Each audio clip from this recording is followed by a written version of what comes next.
Question number 1, रक्त का लाल रंग किसके कारण होता है? सही answer option B, haemoglobin. Haemoglobin के कारण रक्त लाल रंग का होता है। क्वेश्चन नंबर 2, मानव शरीर का सबसे बड़ा अंग कौन सा है? सही आंसर ऑप्शन सी, त्वचा। मानव शरीर का सबसे बड़ा अंग त्वचा है। क्वेश्चन नंबर 3, पादपों में भोजन बनाने की प्रक्रिया क्या कहलाती है? पादपों में भोजन बनाने की प्रक्रिया क्या कहलाती है? तो सही आंसर होगा ऑप्शन बी, प्रकाश संश्लेषण। पौधों में भोजन बनाने की प्रक्रिया को दोस्तों प्रकाश संश्लेषण कहते हैं। इस प्रक्रिया में पौधे सूर्य के प्रकाश की ऊर्जा का उपयोग करके कार्बन डाइऑक्साइड और जल से अपना भोजन बनाते हैं। किससे अपना भोजन बनाते हैं दोस्तों? तो सूर्य की प्रकाश जो होता है दोस्तों उसका उपयोग करके कार्बन डाइऑक्साइड और जल से अपना भोजन बनाते हैं। चलिए नेक्स्ट क्वेश्चन की ओर बढ़ते हैं। नेक्स्ट क्वेश्चन नंबर 4, ध्वनि किस माध्यम में नहीं फैल सकती? तो दोस्तों ध्वनि किस माध्यम में नहीं फैल सकती? तो इसका सही आंसर होगा ऑप्शन सी, निर्वात। ध्वनि निर्वात में नहीं फैल सकती क्योंकि दोस्तों निर्वात में कोई कण नहीं होते हैं, इसलिए ध्वनि उसमें यात्रा नहीं कर सकती है। और दोस्तों ये भी याद रखना जरूरी है, क्वेश्चन पूछा जाता है परीक्षाओं में कि ध्वनि किस प्रकार की तरंग है, तो आंसर दीजिएगा यांत्रिक तरंग। ठीक है। नेक्स्ट क्वेश्चन नंबर 5, ऊर्जा संरक्षण का नियम किसने दिया? तो दोस्तों ऊर्जा संरक्षण का नियम किसने दिया? इसका सही आंसर होगा ऑप्शन बी, जूल। जूल ने ऊर्जा संरक्षण का नियम दिया था।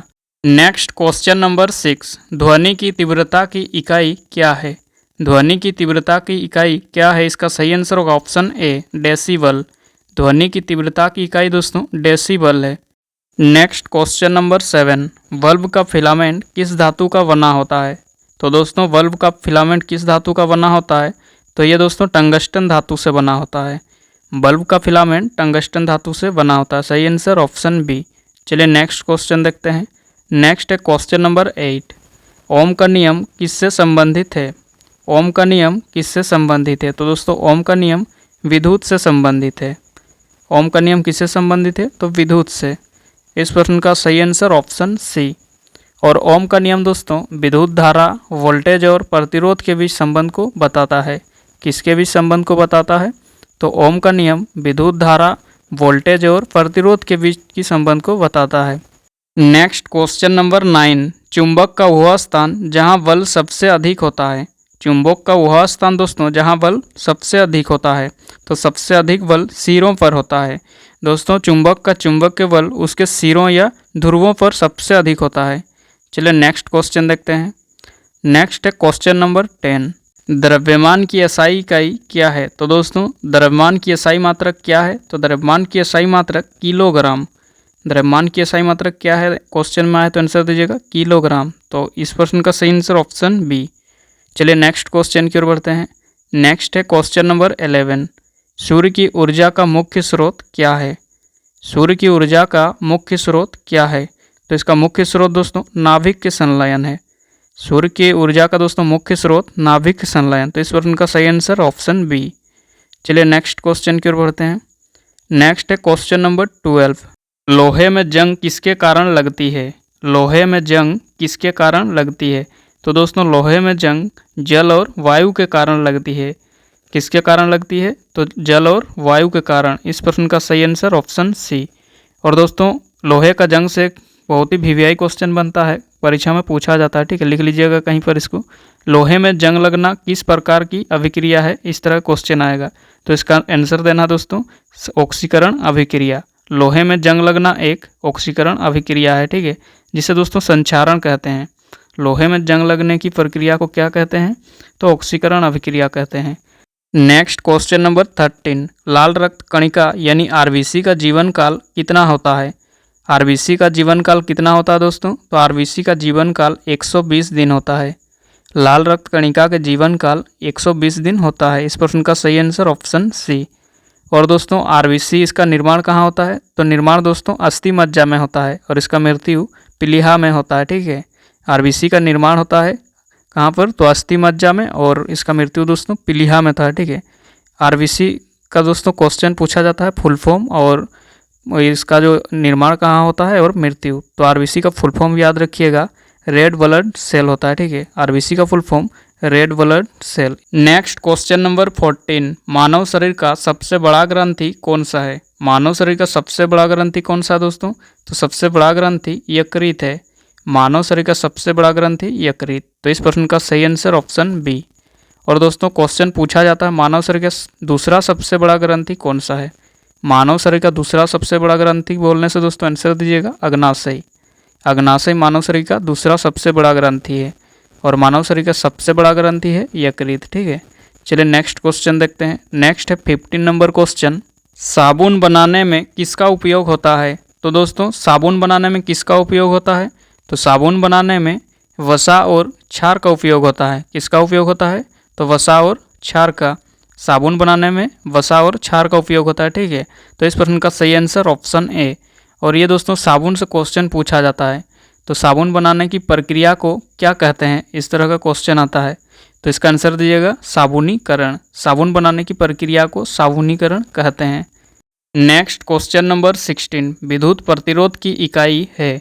तो दोस्तों विद्युत प्रतिरोध की असाई मात्रक क्या है? तो विद्युत प्रतिरोध की इकाई ओम या फिर मात्रक लिखा रहता है। ठीक है, तो इस प्रश्न का सही आंसर ऑप्शन ए। और वोल्ट किसका मात्रक है? तो दोस्तों वोल्ट विद्युत विभवांतर की असाई मात्रक है। विद्युत विभवांतर की असाई मात्रक वोल्ट। और एम्पियर, तो एम्पियर दोस्तों विद्युत धारा की असाई मात्रक है। विद्युत धारा की इकाई एम्पियर। और वाट, तो वाट दोस्तों विद्युत शक्ति का असाई मात्रक है। शक्ति का असाई मात्रक क्या है क्वेश्चन में आए तो क्या आंसर दीजिएगा? वाट। और ओम, तो ओम विद्युत प्रतिरोध की इकाई है। वोल्ट है दोस्तों विभवांतर की और एम्पियर है विद्युत धारा। ठीक है, तो ये सभी याद रखिएगा, कहीं से भी क्वेश्चन पूछा जा सकता है। चलिए नेक्स्ट क्वेश्चन देखते हैं। क्वेश्चन नंबर 17, प्रकाश का अपवर्तन किसके कारण होता है? प्रकाश का अपवर्तन दोस्तों किसके कारण होता है? तो प्रकाश का अपवर्तन माध्यम का परिवर्तन के कारण होता है। तो इस प्रश्न का सही आंसर ऑप्शन बी। कौन सा सही होगा? तो ऑप्शन बी, माध्यम का परिवर्तन के कारण प्रकाश का अपवर्तन होता है। नेक्स्ट क्वेश्चन नंबर 18, ध्वनि तरंग किस प्रकार की होती है? तो दोस्तों ध्वनि तरंग किस प्रकार की, ऐसा क्वेश्चन आए तो उसका आंसर दीजिएगा अनुदैर्घ्य तरंग। ध्वनि तरंग दोस्तों अनुदैर्घ्य तरंग है। ध्वनि तरंग किस प्रकार की तरंग है? तो यह अनुदैर्घ्य तरंग है। सही आंसर ऑप्शन बी। चलिए नेक्स्ट क्वेश्चन देखते हैं। क्वेश्चन नंबर 19, गाड़ी की गति मापने का यंत्र है। तो दोस्तों गाड़ी की गति को किस यंत्र से मापा जाता है? तो यह दोस्तों स्पीडोमीटर से मापा जाता है। स्पीडोमीटर से दोस्तों गाड़ी की गति को मापा जाता है। तो इस प्रश्न का सही answer option B. Next question देखते हैं। नेक्स्ट है 20 नंबर क्वेश्चन, एलपीजी का मुख्य घटक कौन सा है? तो दोस्तों एलपीजी का मुख्य घटक कौन सा है? तो एलपीजी का मुख्य घटक प्रोपेन व ब्यूटेन। प्रोपेन और ब्यूटेन दोस्तों एलपीजी का मुख्य घटक है। तो इस प्रश्न का सही आंसर ऑप्शन बी। और इसमें क्वेश्चन पूछा जा सकता है दोस्तों कि एलपीजी का फुल फॉर्म क्या होता है? तो एलपीजी का दोस्तों फुल फॉर्म याद रखिएगा लिक्विड पेट्रोलियम गैस।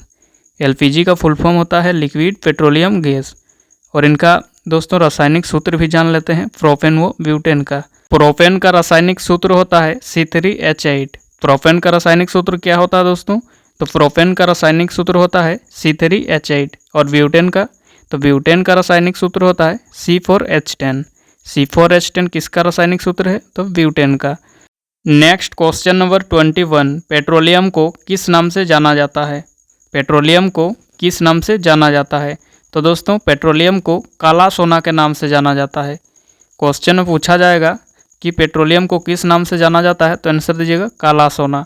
या फिर क्वेश्चन को ऑप्शन तरफ से पूछा जा सकता है, काला सोना के नाम से किसे जाना जाता है, तो आंसर दीजिएगा पेट्रोलियम। ठीक है, चलिए नेक्स्ट क्वेश्चन देखते हैं। नेक्स्ट है 22 नंबर क्वेश्चन, मनुष्य के शरीर में कितने हड्डियां होती है?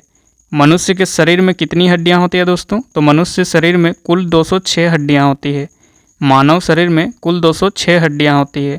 इस प्रश्न का सही आंसर ऑप्शन बी, मानव शरीर में कुल 206 हड्डियां होती है। चलिए नेक्स्ट क्वेश्चन की ओर बढ़ते हैं। नेक्स्ट है क्वेश्चन नंबर 23, रक्त का थक्का जमाने में कौन सा विटामिन सहायक है? रक्त का थक्का जमाने में दोस्तों कौन सा विटामिन सहायक होती है? तो विटामिन के। विटामिन के दोस्तों रक्त का थक्का जमाने में सहायक होती है। तो इस प्रश्न का सही आंसर ऑप्शन बी, विटामिन के। और इसका दोस्तों रासायनिक नाम होता है फिलोक्विनोन। विटामिन के का रासायनिक नाम फिलोक्विनोन। यह भी क्वेश्चन पूछा जाता है परीक्षाओं में। ठीक है, याद रखिएगा, विटामिन के का रासायनिक नाम फिलोक्विनोन। नेक्स्ट क्वेश्चन नंबर 24, पौधों में पानी का परिवहन किसके द्वारा होता है? पौधों में पानी का परिवहन किसके द्वारा होता है? तो यह परिवहन दोस्तों जाइलम के द्वारा होता है। पौधों में पानी का परिवहन जाइलम द्वारा होता है। तो इस प्रश्न का सही आंसर ऑप्शन बी। चलिए नेक्स्ट क्वेश्चन की ओर बढ़ते हैं। नेक्स्ट है क्वेश्चन नंबर 25। लाल रक्त कणिका कहाँ बनती है? लाल रक्त कणिका यानी दोस्तों आरबीसी कहाँ बनती है? तो आरबीसी कहाँ बनती है, इसका दोस्तों 4 ऑप्शन है। ऑप्शन ए यकृत, ऑप्शन बी अस्थि मज्जा, ऑप्शन सी गुर्दा और ऑप्शन डी में हृदय। तो दोस्तों इन 4 ऑप्शन में से कौन सा इस प्रश्न का सही आंसर होगा, कमेंट बॉक्स में बताइएगा। हमने दोस्तों 24 नंबर क्वेश्चन का सभी आंसर बता दिया है। अभी 25 नंबर क्वेश्चन का आंसर आपका बारी है दोस्तों। तो इसका आंसर कमेंट बॉक्स में ज़रूर बताइएगा।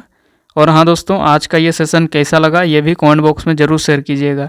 और दोस्तों आज का सेशन अच्छा लगा तो लाइक करके जाइए, और अभी तक हमारे चैनल से नहीं जुड़े हैं तो सब्सक्राइब करके जुड़ जाइए। ठीक है दोस्तों, मिलते हैं नेक्स्ट वीडियो में। तब तक के लिए जय हिंद, वंदे मातरम।